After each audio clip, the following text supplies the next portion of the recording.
अनुसूचित जनजातिના વિદ્યાર્થીઓ માટેની પોસ્ટ મેટ્રિક શિષ્યવૃત્તિ યોજનાને રાજ્ય સરકાર દ્વારા પરિપત્ર બહાર પાડીને રદ કરવામાં આવી છે, જેના વિરોધમાં બિરસા મુંડા કચેરી ગાંધીનગર ખાતે આમ આદમી પાર્ટીના ડેડિયાપાડાના ધારાસભ્ય ચૈતર વસાવા અને વિદ્યાર્થી નેતા યુવરાજસિંહ જાડેજા દ્વારા હલ્લાબોલ કાર્યક્રમ યોજવામાં આવ્યો હતો।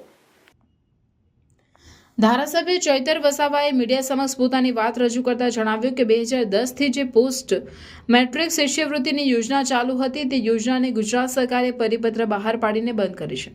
સરકારના આ નિર્ણયથી 60,000 વિદ્યાર્થીઓ પર ખરાબ અસર પડી છે। હવે આ 60,000 વિદ્યાર્થીઓ સ્કોલરશિપથી વંચિત રહી જશે। આ વિદ્યાર્થીઓને અનેક કોલેજોએ જેમણે મેનેજમેન્ટ કોટામાં એડમિશન આપ્યા હતા તેમણે પણ ડોક્યુમેન્ટ પરત આપીને એડમિશન રદ કરી નાખ્યા છે। 3,410 કરોડનું આદિજાતિનું બજેટ છે અને સરકાર અમારા વિદ્યાર્થીઓની સ્કોલરશિપ બંધ કરી રહી છે, તો આનાથી ભાજપ સરકારની આદિવાસી વિરોધી માનસિકતા દેખાય છે। અમારી માંગ છે કે સરકાર આ પરિપત્રને રદ કરે અને પોસ્ટ મેટ્રિક શિષ્યવૃત્તિની યોજનાને ફરીથી શરૂ કરવામાં આવે છે। જો 5 દિવસમાં સરકાર આમ નહીં કરે તો 5 દિવસ બાદ તમામ જિલ્લાઓના આદિજાતિ વિકાસ કમિશનરની ઓફિસોની તાળાબંધી કરી દઈશું અને 10 દિવસ બાદ ફરીથી અમે બિરસા મુંડા ભવન ખાતે આવીને આ ઓફિસને પણ તાળાબંધી કરીશું। આ દરમિયાન વિદ્યાર્થી આગેવાન યુવરાજસિંહ જાડેજાએ મીડિયા સમક્ષ પોતાની વાત રજૂ કરતા જણાવ્યું હતું કે વિદ્યાર્થીઓના શિષ્યવૃત્તિના મુદ્દા પર અમે તમામ આદિવાસી કચેરીઓમાં જઈશું અને મોટી સંખ્યામાં આદિવાસી બાળકો સાથે ધરણા પ્રદર્શન કરીશું, કારણ કે સરકારે પોસ્ટ મેટ્રિકની શિષ્યવૃત્તિની યોજનાને મૂર્ખ બનાવો યોજના બનાવી દીધી છે।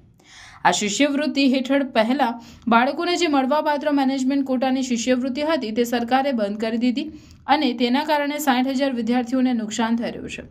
સરકાર 500 થી 600 કરોડ રૂપિયા શિષ્યવૃત્તિમાંથી બહાર કાઢીને પોતાના તાઇફાઓમાં વાપરી રહી છે, માટે સરકારની આવી નીતિને જરા પણ ચલાવી લેવામાં આવશે નહીં અને આનો જવાબ અમે આવનાર દિવસોમાં આપીશું।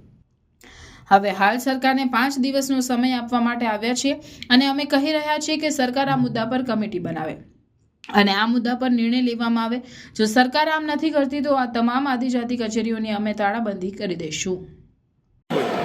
અને જ્યારે અમારા વિદ્યાર્થીઓની સ્કોલરશિપ સરકાર બંધ કરી દે તો આ ભાજપ સરકારની આદિવાસી વિરોધી માનસિકતા થતી થાય છે। અમે કહેવા માંગીએ છીએ આ એમનો આદિજાતિ વિકાસ વિભાગનો પરિપત્ર 28 ઓક્ટોબરે બહાર પાડ્યો છે, રદ કરવામાં આવે અને પોસ્ટ મેટ્રિક શિષ્યવૃત્તિની યોજના પુનઃ ચાલુ કરવામાં આવે એવી અમારી માગણી છે। જો ચાલુ નહીં થશે દિન 5 પછી અમે તમામ જિલ્લા કક્ષાની આદિજાતિ વિકાસ કમિશનરની ઓફિસોને તાળાબંધી કરીશું। દિન 10 પછી ફરી અમે ગાંધીનગર આવીને બિરસા મુંડાને તાળાબંધી કરીશું અને સચિવાલયનો પણ અમે ઘેરાવો કરીશું।